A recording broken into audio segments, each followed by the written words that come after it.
In a small hut right in the middle of the forest lived a man, his wife, 3 sons, and a daughter. For some reason, all the animals seemed to have left that part of the country, and food grew very scarce. So one morning, after a night of snow, when the tracks of beasts might be easily seen, the 3 boys started off to hunt. They kept together for some time till they reached a place where the path they had been following split into 2, and one of the brothers called his dog and went to the left, while the others took the trail to the right. These had not gone far when their dogs scented a bear and drove him out from the thicket. The bear ran across a clearing, and the elder brother managed to place an arrow right in his head. They both took up the bear and carried it towards home, meeting the third at the spot where they had parted from him. When they reached home, they threw the bear down on the floor of the hut, saying, "Father, here is a bear which we killed. Now we can have some dinner." But the father, who was in a bad temper, only said, "When I was a young man, we used to get 2 bears in one day." The sons were rather disappointed at hearing this, and though there was plenty of meat to last for 2 or 3 days, they started off early in the morning down the same trail that they had followed before. As they drew near the fork, a bear suddenly ran out from behind a tree and took the path on the right. The 2 elder boys and their dogs pursued him, and soon the second son, who was also a good shot, killed him instantly with an arrow. At the fork of the trail on their way home, they met the youngest, who had taken the left-hand road and had shot a bear for himself. But when they threw the 2 bears triumphantly on the floor of the hut, their father hardly looked at them and only said, "When I was a young man, I used to get 3 bears in one day." The next day they were luckier than before and brought back 3 bears, on which their father told them that he had always killed 4. However, that did not prevent him from skinning the bears and cooking them in a way of his own, which he thought very good, and they all ate an excellent supper. Now these bears were the servants of the great bear chief, who lived in a high mountain a long way off, and every time a bear was killed, his shadow returned to the house of the bear chief, with the marks of his wounds plainly to be seen by the rest. The chief was furious at the number of bears the hunters had killed, and determined that he would find some way of destroying them. So he called another of his servants and said to him, "Go to the thicket near the fork, where the boys killed your brothers, and directly they or the dogs see you, return here as fast as ever you can.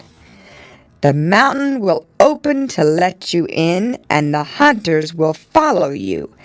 Then I shall have them in my power and be able to revenge myself." The servant bowed low and started at once for the fork, where he hid himself in the bushes. By and by the boys came in sight, but this time there were only 2 of them, as the youngest had stayed at home.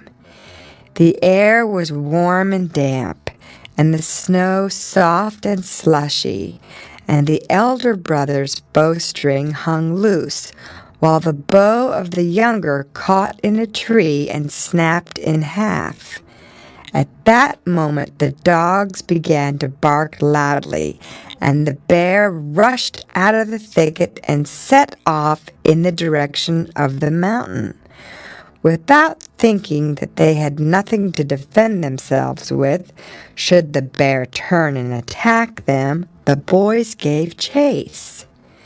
The bear, who knew quite well that he could not be shot, sometimes slackened his pace and let the dogs get quite close, and in this way the elder son reached the mountain without observing it, while his brother, who had hurt his foot, was still far behind. As he ran up, the mountain opened to admit the bear, and the boy, who was close on his heels, rushed in after him and did not know where he was till he saw bears sitting on every side of him, holding a council. The animal he had been chasing sank panting in their midst, and the boy, very much frightened, stood still, letting his bow fall to the ground. "Why are you trying to kill all my servants?" asked the chief. "Look round and see their shades, with arrows sticking in them. It was I who told the bear today how he was to lure you into my power. I shall take care that you shall not hurt my people any more, because you will become a bear yourself." At this moment the second brother came up, for the mountain had been left open on purpose to tempt him also, and cried out breathlessly, "Don't you see that the bear is lying close to you? Why don't you shoot him?" And without waiting for a reply, pressed forward to drive his arrow into the heart of the bear. But the elder one caught his raised arm and whispered, "Be quiet! Can't you tell where you are?" Then the boy looked up and saw the angry bears about him. On the one side were the servants of the chief, and on the other the servants of the chief's sister, who were sorry for the two youths, and begged that their lives might be spared. The chief answered that he would not kill them, but only cast a spell over them, by which their heads and bodies should remain as they were, but their arms and legs should change into those of a bear, so that they would go on all fours for the rest of their lives. And stooping over a spring of water, he dipped a handful of moss in it and rubbed it over the arms and legs of the boys.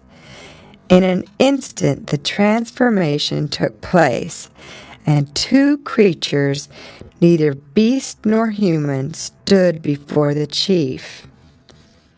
Now the bear chief, of course, knew that the boy's father would seek for his sons when they did not return home, so he sent another of his servants to the hiding place at the fork of the trail to see what would happen. He had not waited long when the father came in sight, stooping as he went to look for his son's tracks in the snow.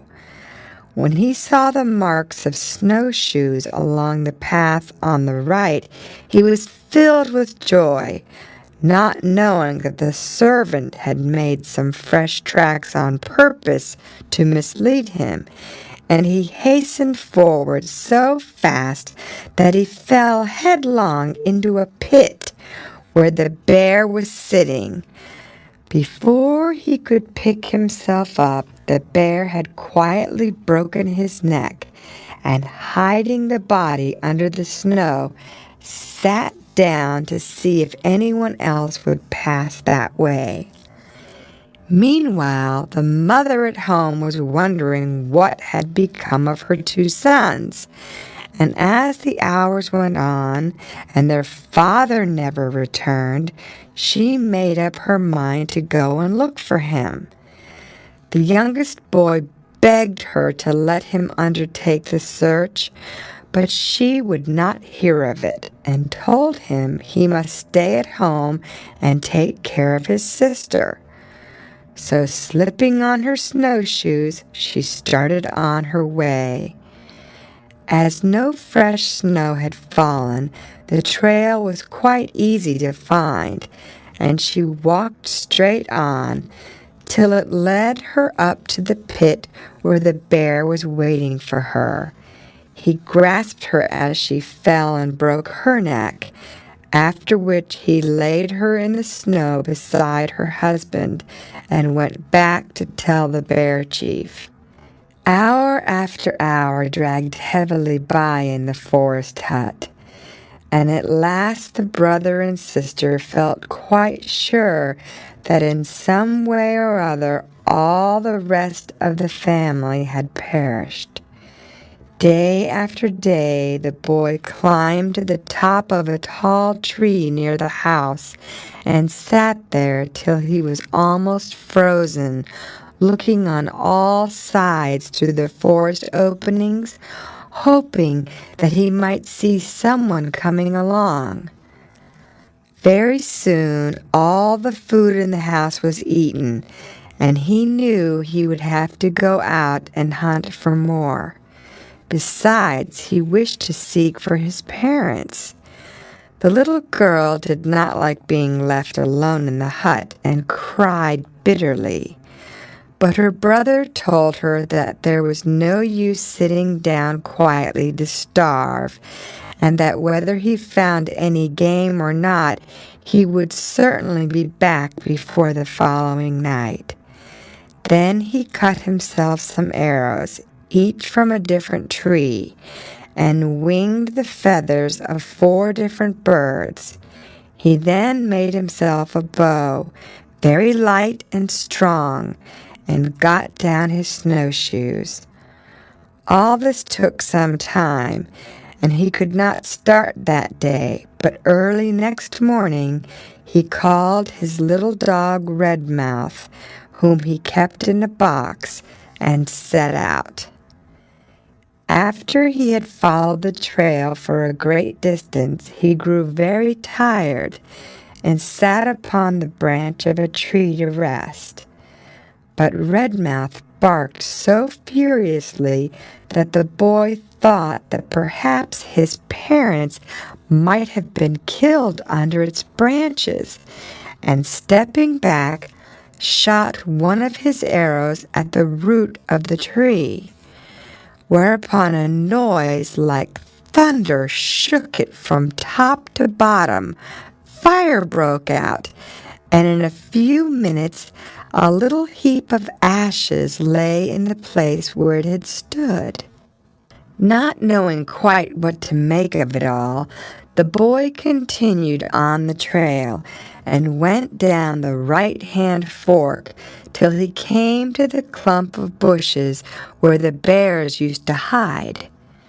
Now, as was plain by his being able to change the shape of the 2 brothers, the bear chief knew a good deal of magic, and he was quite aware that the little boy was following the trail, and he sent a very small but clever bear servant to wait for him in the bushes and to try to tempt him into the mountain.